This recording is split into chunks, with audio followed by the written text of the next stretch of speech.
নমস্কার সবাইকে। আজকে অনেক দিন বাদে আমি তোমাদের সাথে একটা লং ভিডিও শেয়ার করব। এরকম ভিডিও সচরাচর আমার শেয়ার করা হয় না বললেই চলে, কারণ ভিডিও তো আমি বানিয়ে রাখি, শেষ পর্যন্ত এডিট করাতে এতটাই আমার ল্যাব লাগে যে এডিট করা হয় না করতে করতে আর ভিডিওটা পোস্টই করা হয় না, আর শেষমেশ তোমাদের সাথে আর শেয়ারও করা হয় না।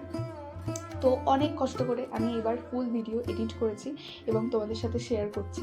এডিট করার পরেও আরও 100 কোটি ঝামেলা থাকে, সেই সমস্ত ঝামেলা পেরিয়ে তারপরেই আমাকে ভিডিওটা পোস্ট করতে হয়। তো এইসব কথা ভাবতে গিয়েই আমি আর ভিডিওটা পোস্ট করি না, কিন্তু বানাই আমি প্রত্যেকটা ভিডিও ফুল, একেবারে ফুল লং ভিডিও শেয়ার করব সেইভাবেই কিন্তু আমি বানাই, কিন্তু আর করা হয় না। যাই হোক, আমাকে অনেকজনই বেশ বলছিল যে লং ভিডিও শেয়ার কর, ভালো লাগবে। তো এই কারণেই আজকে এটা করা। তো আজকে কিন্তু আমি তোমাদের সঙ্গে একটা পাখার ফুল টিউটোরিয়াল ভিডিও শেয়ার করব। এটাতে কিন্তু তোমরা জামাই ষষ্ঠীর পাখাও বলতে পারো, তবে যদিও এটা জামাই ষষ্ঠীর থিম নিয়ে তৈরি করা নয় বা জামাই ষষ্ঠী উপলক্ষে একেবারেই বানানো নয়, তবে তোমরা দেখতেই পেলে এখানে আমাদের বাড়িতে কতগুলো পাখা জমা হয়েছে।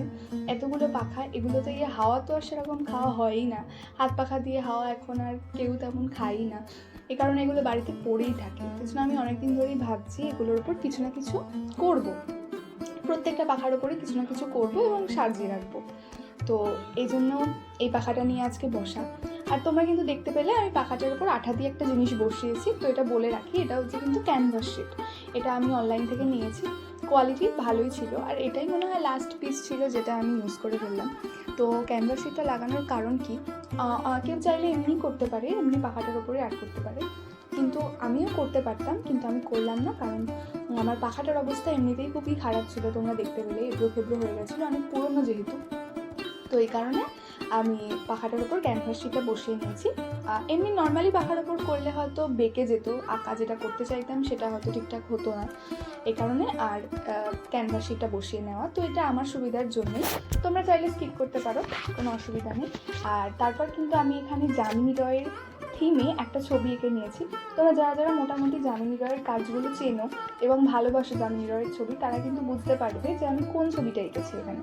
তো এই ছবিটাও আমার ভীষণই পছন্দের একটা ছবি, আর যেহেতু যামিনী রয়ের ছবিগুলো একটু বেশি কালারফুল হয়, তো আমি কিন্তু এখানে তেমনটাই করার চেষ্টা করেছি। প্রত্যেকটা ছবি যেহেতু ভীষণই কালারফুল হয়, এর জন্য আমি এখানে একটু কালারফুল ছবি করারই চেষ্টা করেছি।